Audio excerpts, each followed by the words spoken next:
My name's Todd O'Hare. I'm the president and CEO of the Montana Chamber of Commerce. We're going to record kind of our presentation part of this, then we'll shut off the recording and then open it up for Q&A after that, so you don't have to worry about being recorded for any questions that you might have. It's not a legislative session, obviously, so we don't have as much legislative sort of activity to report on or to talk about, but we can give you a little bit of an update on some of the work that we are engaged in, both on the legislative front, kind of on a strategic level, and then on a litigation front. So we thought we would start doing these on a regular basis to give folks an opportunity to kind of have an idea of some of the things that we're doing on. And I see Ed Garding was with us, and so I want to thank Ed. Ed was the honorary chair of the Montana Chamber of Commerce when we did our first ever strategic plan back in 2016. And that's a nice segue. Ed helped lead us through that sort of an effort, saw the value in this organization, building a strategic plan. And I started at the Montana Chamber in 2019. And so we were 2 or 3 years into the strategic plan. And historically, I have been one of those individuals that have not a lot of faith in strategic plans. It tends to be, for a lot of organizations, something you spend a lot of time and energy on, and then it sits on a shelf. I can tell you that has not been the case for the Montana Chamber of Commerce. It is something that guides us on a daily basis. And it has really given us real clear direction and real clear purpose in the work that we focus on and what we do. And for those of you that aren't as familiar, our strategic plan is called Envision 2026. It is a 10-year plan that started in 2016, concludes at the end of this year. And it was a plan that was put together by business leaders around the state, telling us focus on these 4 areas to improve the overall economy in Montana. Not for a single business sector or a specific business, but to grow the Montana economic pie as a whole. And so the business community told us that between 2016 and 2026, we should focus on 1, business climate, things like taxes and regulations, judicial climate, legal environment. 2 was infrastructure, roads, bridges, highways, access to high-speed internet and broadband. 3 was workforce development, which I think is fascinating when you look back over time and you think about the fact that businesses were identifying workforce as being a big problem for business growth over the course of the next 10 years. And you think about where we are today with workforce challenges and where we were in 2016. I don't think anyone could have imagined in 2016 that we'd be in the crisis that we are today, but the business leaders said that's going to be a challenge. And the 4th one was entrepreneurship, and it was identified as a strength of Montana's economy. How do we go forward with intention so that every year Montana remains one of the top entrepreneurial states in the country?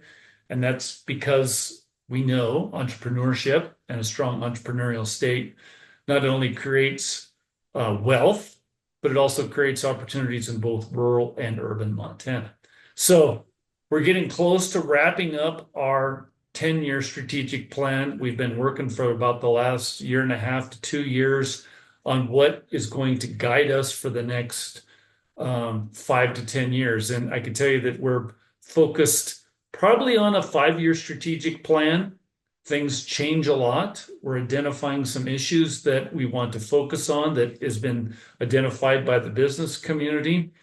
And while it's still a work in progress, I can tell you this is the direction that we're headed. 1, business climate will remain a priority for this organization as we go forward. I don't think the work is ever complete when you think about taxes and regulations and judicial climate, legal environment.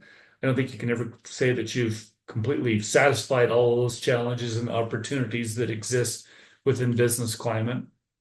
A new one that we're really starting to zero in on is energy, particularly electricity generation. There's a real big sort of supply challenge that not only Montana, but the region is facing.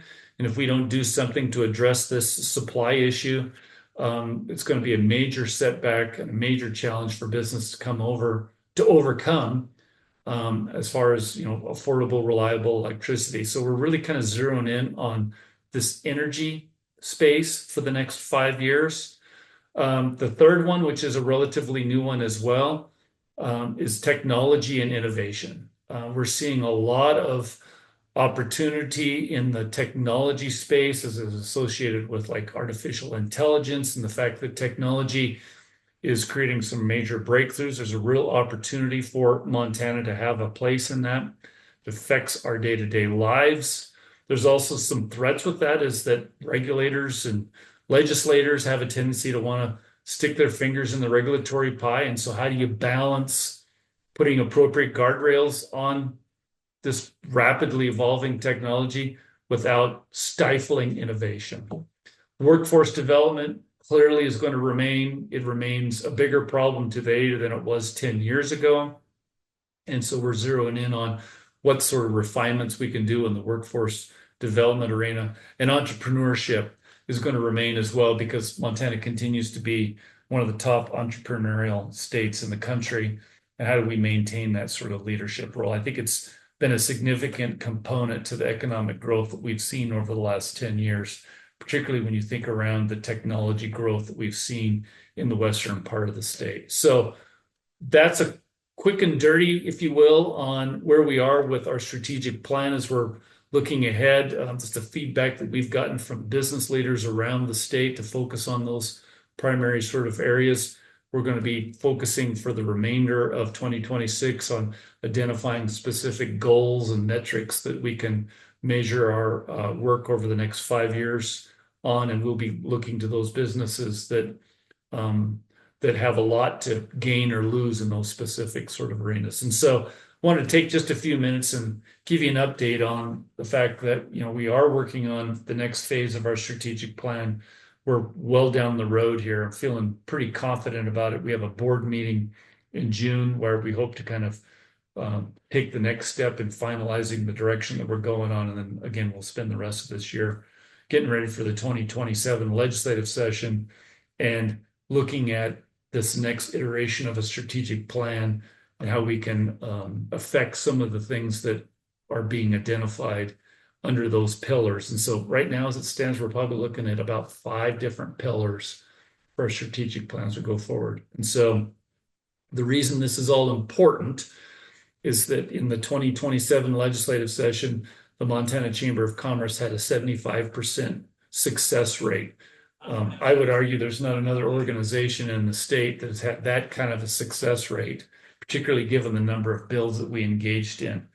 And so if we've got the right focus and the right attention on the right issues, we're confident we can be successful. So with that, I'm going to stop and I'm going to turn it over to Charles. Charles is going to give us a little bit of an update on some of the litigation and some of the ballot issues that we're watching and that we're engaging in, some of the ones that are concerning us the most. So with that, I'll turn it over to you, Charles. Thanks, Todd. Yeah, we will be developing some more of a legislative agenda and talking with members about that. But right now, we're have put a lot of attention on a couple of things in the courts. The first is there have been a number of ballot initiatives proposed, and many of them we think fail some of the basic requirements for ballot initiatives, and especially one, efforts to amend the Constitution should propose only a single change for each proposal, and a number of these have put multiple changes packed into a single line on the ballot, and so they don't pass some constitutional requirements. And then secondly, we've seen some that look like that they will be pure violations of the U.S. Constitution. So in the first basket, there's been an effort to prohibit businesses and nonprofits from spending money uh, in elections. And one of the common ways that the chamber and its member businesses and local chambers spend money relates to ballot initiatives. Oftentimes, uh, there are a handful of in most election cycles a handful of anti-business ballot initiatives, and we'll often work with our member businesses to put funds together to run advertising to remind voters why some proposal is a bad idea.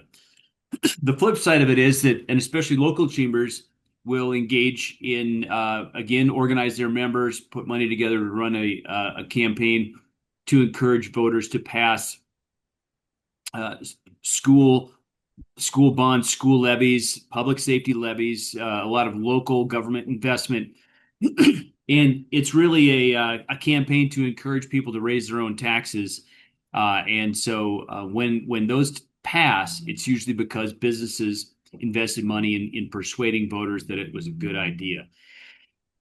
So there's a Initiative 194 is attempting to prohibit businesses and nonprofits from spending money on elections. And we filed along with other organizations, filed a lawsuit because this is a violation of the free speech protection in the First Amendment.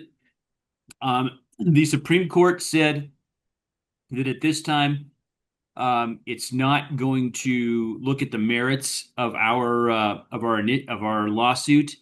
We will more than likely, we're pretty confident we will file this again if the initiative collects enough signatures to get qualified for the ballot. We'll know that about this time in June.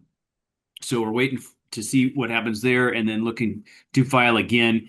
There is some precedent in the Montana Supreme Court to keep questions off the ballot if they're clearly unconstitutional. So secondly, we are a totally separate litigation. There's a group of environmental groups that recruited some Montana young people to put their names on a lawsuit, and that the primary name on the lawsuit is a young person's last name is Held, and so this is the Held case. And this group actually filed a lawsuit a couple of years ago challenging the way that carbon dioxide was analyzed when issuing state permits, and they were successful in that lawsuit a few years ago. And the Supreme Court ruled that the legislature needed to do more to consider carbon dioxide when issuing permits. So the chamber worked with a lot of partner organizations and companies to develop some legislation that creates a realistic framework for analyzing CO2 in permitting process, and passed that in the legislature. This group of young people and their financial backers have sued again, saying that the legislature passed is insufficient. And so the chamber filed a motion a week ago to asking the court to allow us to intervene in this case. The Attorney General is defending the constitutionality of the new laws, and the Department of Environmental Quality is defending their effectiveness. And the chamber filed to intervene to bring the practical business and worker voice into this, to talk about the effect, talk about how a overly draconian permitting system would affect wages and job opportunities and companies' ability to perform their basic activities. And we're talking about electric power generation and development of oil, gas, and coal resources. We're talking about mining gravel, which is essential in all aspects of construction. And most major industrial processes require significant state permitting, and this lawsuit, if successful, would really tie that process up. So we're waiting for the actually for the plaintiffs in the case that they oppose us intervening. We're waiting for them to file their response brief and waiting for the court to rule on this. We do expect the court's going to allow us to intervene in this case, and so we'll be actively bringing the business voice into this discussion, and we expect that this may go on for several years. And that's yeah, happy to take any questions, but that's where we are with some of the legal matters the chamber's involved in right now. Great. Thanks, Todd. Thanks, Charles. That was great. And I think, both of these are issues that have broad sort of impacts on the business community, and that's why we got involved in them. And the first one on the ballot initiative, right? It's kind of termed as an effort to get dark money out of elections, and I think we can all be supportive of, like, it'd be nice to be able to see elections with fewer dollars involved with it. But the unintended consequences for that sort of an effort is that it sidelines some really good efforts that local organizations do, and really leaves vulnerable certain business sectors to be attacked without being able to respond through some sort of ballot initiative. And then the held case again, right? This is going to affect any business potentially that needs a permit from the state of Montana. So these are big, kind of broad-based sort of issues that have a lot of implications for the business community and Montana's economy overall. So anything else there, Charles? Nothing that people would be interested in, Todd. Well, and right, we kind of go, like, the litigation stuff is relatively new for the chamber, right? And so I want to thank Charles for taking that on. And some of it is, unless you're an attorney, it's hard to be riveted by some of the sort of discussion, but it is really important, and it's one of those sort of things that goes unsung, if you will, some of the work that we do. So thanks, Charles, for doing that. Well, Todd, I will. I guess I yeah, will go just ahead. throw in a comment unrelated to the courts, but with the way elections are shaping up right now, there's some really intense primary races out there, and lots of money being spent, especially among Republicans, spending in sniping at each other in a lot of contested primaries, and the chamber has. We made a decision we were not going to engage in these primaries. We have a number of friends, folks that have really stood up for business that are on both sides of this kind of inter-party dispute, and so we're taking a step back from making contributions or getting involved in elections right now. We'll take another look at that in the general election. But you've probably seen the news stories.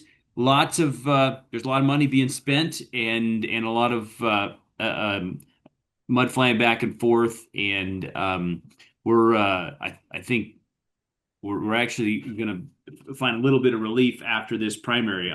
The very interesting though to look at the Western Congressional District, and on both sides, and that's a seat that's been somewhat a lot closer than the Eastern Congressional District, and so you see two fairly strong candidates on the Democratic side, and all three on the Republican side have a lot of wind in their sails. So it's going to be an interesting one to watch, and we've had good relationships with we've gotten to know some of the candidates on the Republican side over quite a few years, and after this primary, we'll reach out and get acquainted with the Democratic winner as well, so that we're ready to continue